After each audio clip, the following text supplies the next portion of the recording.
میدونم دختر تو چطور نگاش کرده بودی،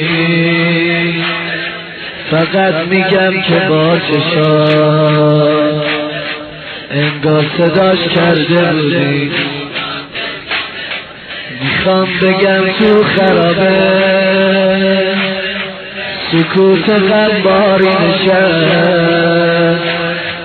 همه دیدن یواش یواش رقیه چشماشو میبر، رقیه چشماشو میبر. دختر شیرین زبون